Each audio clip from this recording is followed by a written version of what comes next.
नमस्ते, नमस्कार। एक बार फिर से स्वागत है आपका हमारे YouTube चैनल पर। मैं हूं कपिल निर्मल और लेकर चल रहा हूं आपको एक नए सफ़र पर।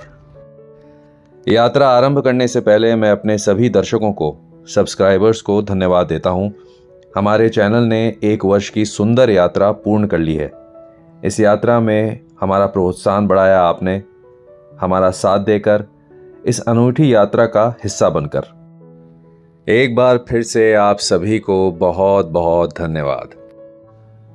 चलिए, बातों बातों में हमने अपना पहला टोल क्रॉस कर लिया है और आप देखेंगे कि स्क्रीन के राइट हैंड साइड पर या बॉटम लेफ्ट हैंड साइड पर हम हर टोल पर कितने टोल आए हैं ये आपको बताते हुए आगे बढ़ेंगे। थंबनेल देखकर आपको पता लग गया होगा कि हम जा रहे हैं हैदराबाद, पुणे से हैदराबाद। इस यात्रा में हमें तकरीबन लगेंगे 15 घंटे और वो क्यों लगेंगे ये हम आपको आगे चलकर बताने वाले हैं।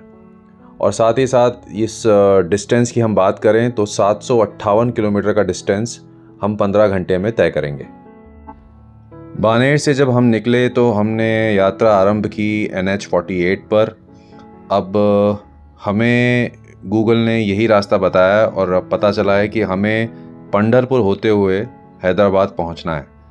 तो अब हम NH 48 छोड़ेंगे और NH 965 DD पर अपनी यात्रा को आगे बढ़ाएंगे। आज जो हम अपनी यात्रा शुरू कर रहे हैं, इसका जो प्रमुख उद्देश्य है वो ये है कि हमें श्रीसेलम जाना है भगवान मल्लिकार्जुन के दर्शन करने। और इस यात्रा को हम 3 भागों में बांटने वाले हैं। पहली पुणे से हैदराबाद, दूसरी हैदराबाद से श्रीसेलम और तीसरी हैदराबाद से पुणे। ये यात्रा मेरे लिए स्पेशल इसलिए हो जाती है क्योंकि मैं बहुत अरसे बाद दक्षिण भारत की यात्रा पर रोड ट्रिप पर निकल रहा हूँ। और इससे पहले शायद 2015-2016 के करीब मैंने दक्षिण भारत की यात्रा की थी। उसमें मुझे बहुत आनंद आया था और आशा है कि इस यात्रा में भी बहुत आनंद आने वाला है। यूँ तो मेरा मानना है कि जब आप लंबे सफ़र पर निकलते हैं तो कोशिश करें कि रात को गाड़ी ना चलाएं, उससे थोड़ा रिस्क कम हो जाता है। पर क्योंकि हमारे पास समय की कमी थी, इसीलिए हमने रात को ड्राइव करना सही समझा और वो हमारी ज़रूरत भी थी। तो रात को ड्राइव कर रहे हैं और उसी के चलते हमें थोड़ी थकान महसूस हुई तो थोड़ा सा ब्रेक लिया, थोड़ा रेस्ट किया और अब वापस से निकल रहे हैं। ये एक प्राइवेट पेट्रोल पंप है। जहाँ तक रास्ते की बात की जाए, थोड़ा सा बीच में एक रास्ता आया था जहाँ पे सिंगल रोड थी। अदरवाइज़ अब ऐसी आशा है, ऐसी उम्मीद है कि आगे अब 4 लेन रोड ही हमें मिलने वाली है।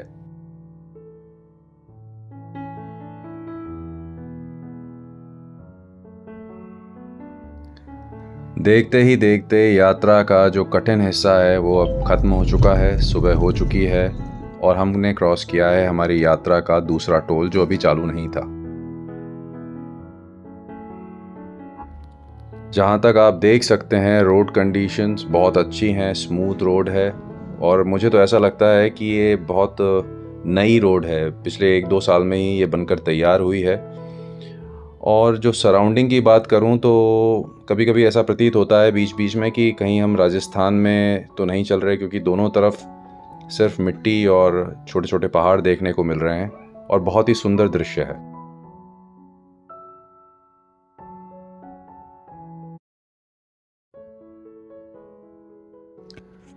आपकी जानकारी के लिए मैं बता दूं कि इस वक्त हम हैं पुणे पंढरपुर हाईवे पे।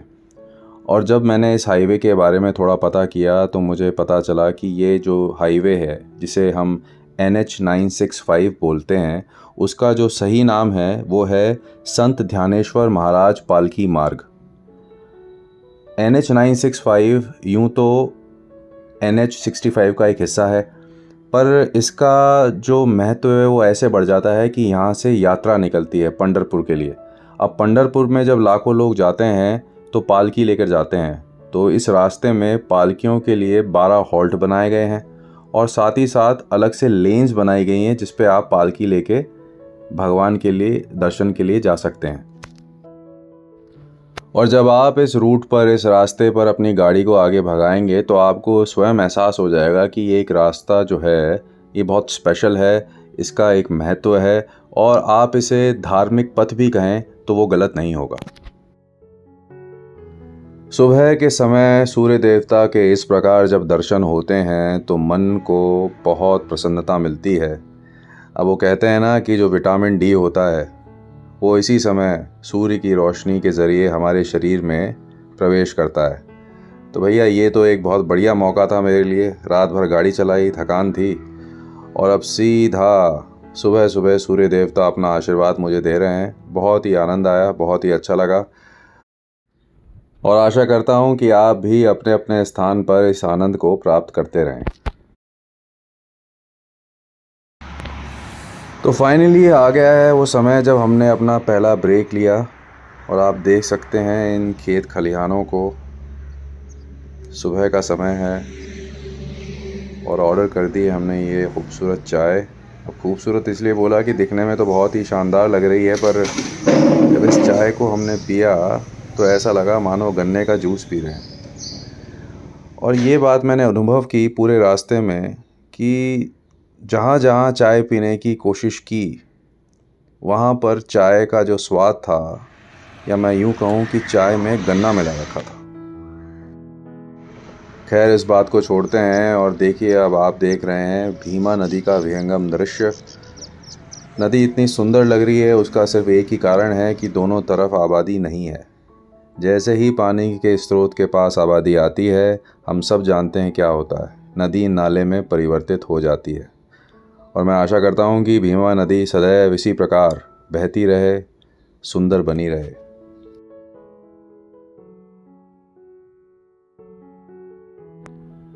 तो फाइनली हम आ पहुँचे हैं महाराष्ट्र की भूमि पर स्थित पवित्र क्षेत्र पंढरपुर, और समय आ गया है भगवान विट्ठल के दर्शन का।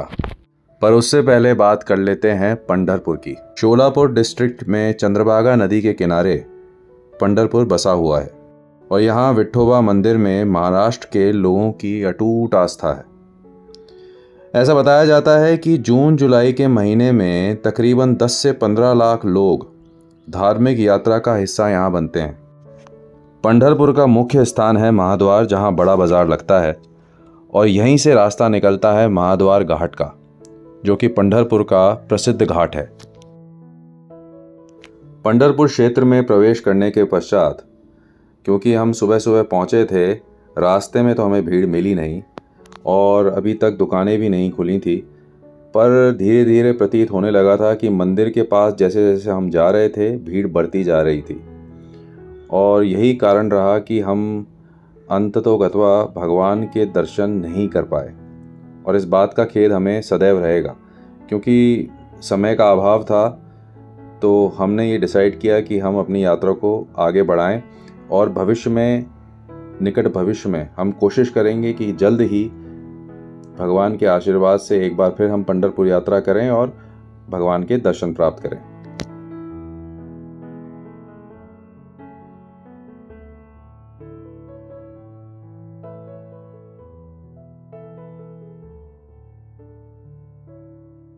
यहाँ पे हमने सोचा कि थोड़ा नाश्ता कर लिया जाए, क्योंकि वो शुगरकेन चाय पीने के बाद मन थोड़ा सा विचलित हो रहा था। पर यहाँ भी वही शुगरकेन चाय, यानी कि गन्ने से भरी हुई चाय हमें प्राप्त हुई। पर एक चीज़ हमें अच्छी मिली यहाँ पर, वो थी दही। बहुत ही उच्च क्वालिटी का दही हमें मिला, तो हमने पैक करा लिया और ये डिसाइड किया कि आगे जाके कहीं आराम से कुछ खाना हम घर से ले गए थे, उसके साथ दही का उपयोग करेंगे और बढ़िया नाश्ता करेंगे।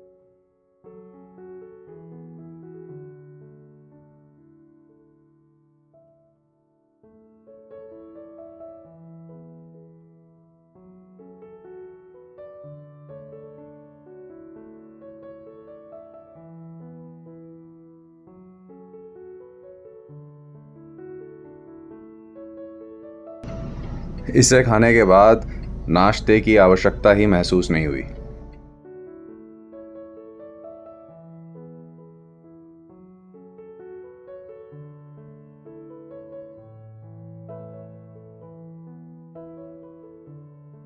तो फाइनली अब वो समय आ चुका है जहां हम NH 965 को छोड़ेंगे और NH 65 पर अपनी यात्रा को आगे बढ़ाएंगे।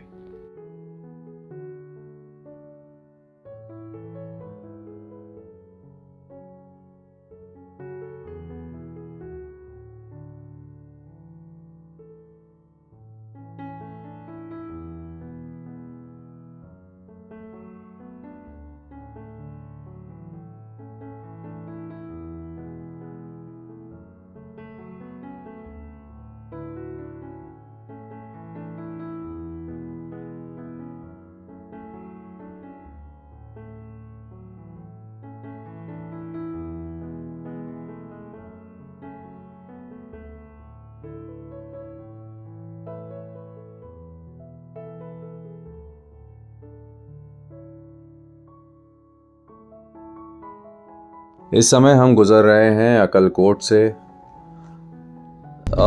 जैसे जैसे समय बीत रहा है, धूप की जो तेज़ी है वो बढ़ती जा रही है और यकीन मानिए गर्मी बहुत तेज़ हो चुकी है।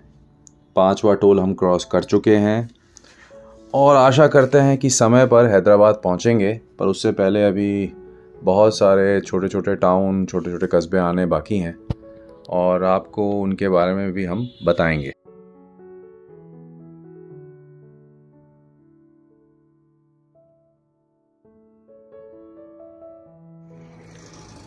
अभी आप देख रहे हैं महाराष्ट्र के सबसे बड़े ज़मीनी किले को, जिसका नाम है नलदुर्ग। ऐसी मान्यता है कि चालुक्य डायनेस्टी के अंतर्गत राजा नल ने इस किले का निर्माण कराया था और इसीलिए इसका नाम नलदुर्ग पड़ा।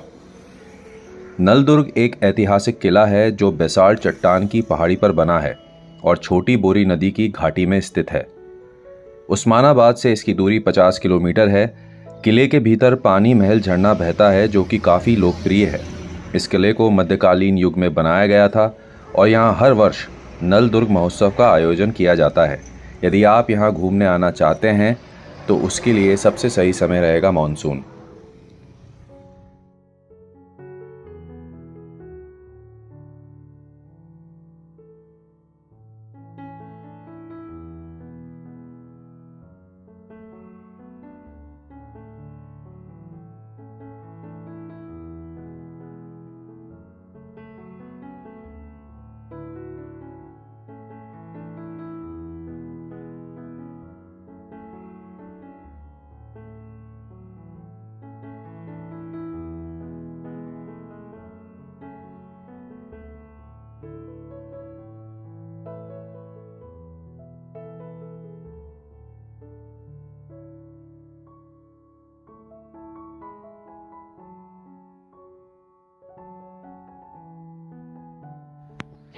नीवु दक्षिण भारता कवातु कर्नाटके स्वागता। स्वागत है आपका दक्षिण भारत के द्वार कर्नाटका में।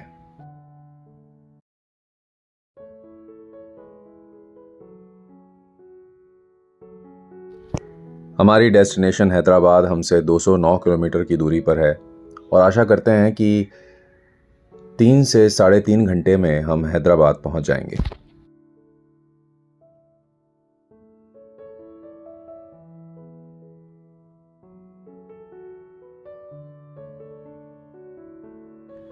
इस समय हम गुज़र रहे हैं हमनाबाद से और यहाँ पर एक बहुत प्रसिद्ध मंदिर है विघ्नेश्वरा। यदि आते समय हमें समय मिला तो हम उस मंदिर में जाएंगे, भगवान के दर्शन करेंगे और आपको भी उस मंदिर में लेके चलेंगे।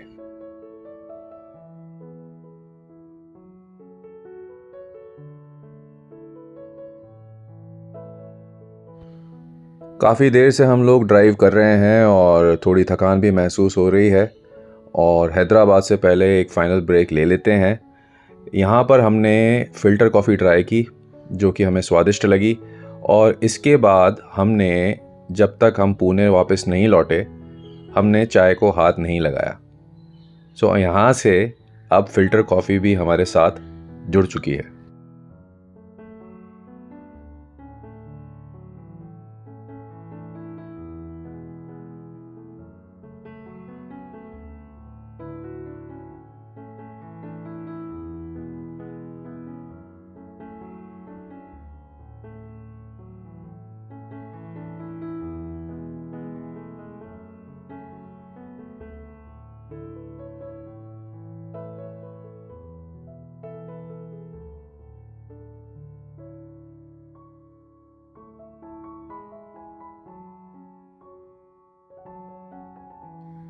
ನಿಮ್ಮು ಭಾರತದ सबसे नवको राज्य तेलंगाना दल्ली स्वागता।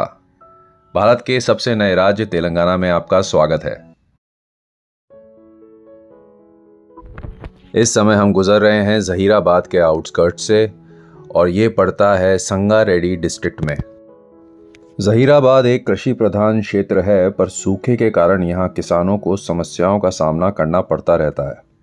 2013 में M&M ने यहाँ ट्रैक्टर मैन्युफैक्चरिंग प्लांट की शुरुआत की और अब यहाँ उनके 1 से अधिक प्लांट्स हैं जो यहाँ के लोगों के लिए वरदान साबित हो रहे हैं।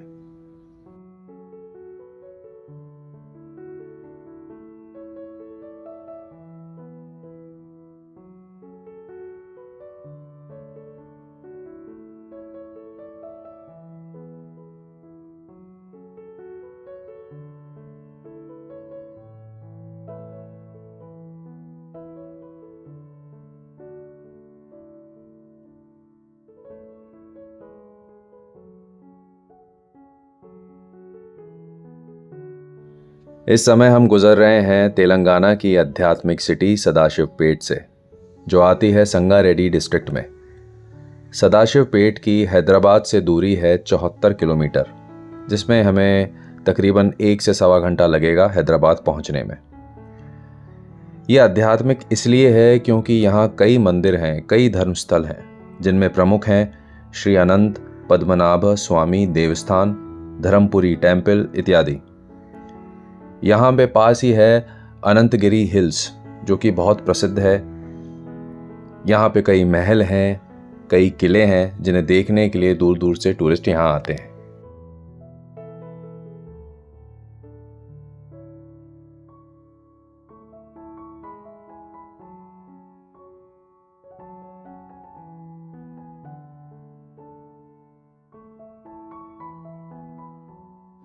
जब हम पुणे से निकले थे तो मन में एक आशंका थी कि रोड्स कैसी होंगी, ट्रैवल कैसा रहेगा, क्योंकि पहली बार हम इस रूट पे आ रहे थे।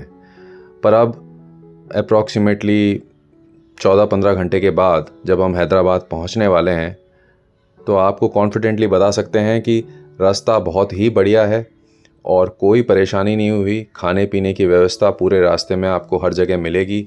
इसलिए ये जर्नी, ये रोड ट्रिप हमारे लिए तो बड़ी सुखदायक और बड़ी आनंददायक रही।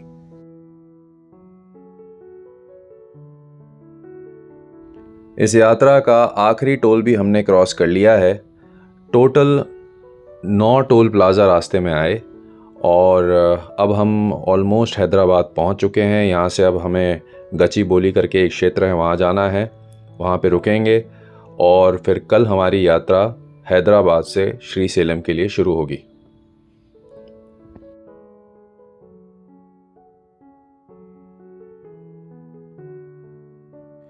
इस समय हम चल रहे हैं आउटर रिंग रोड पे और मैं ये बताना चाहूँगा कि हैदराबाद की जनता के लिए या किसी भी टूरिस्ट के लिए ये आउटर रिंग रोड एक वरदान की तरह है, क्योंकि आप इस रोड पर 100-125 की स्पीड से एक बड़े डिस्टेंस को बहुत जल्दी कवर कर सकते हैं और अपने गंतव्य पर पहुंच सकते हैं। आशा है कि आपको आज की ये प्रस्तुति अच्छी लगी, ये यात्रा अच्छी लगी। कैसी लगी हमें ज़रूर बताइएगा। अगले सफ़र में फिर से आपसे एक बार फिर मुलाकात होगी। तब तक के लिए नमस्कार, अपना ध्यान रखें।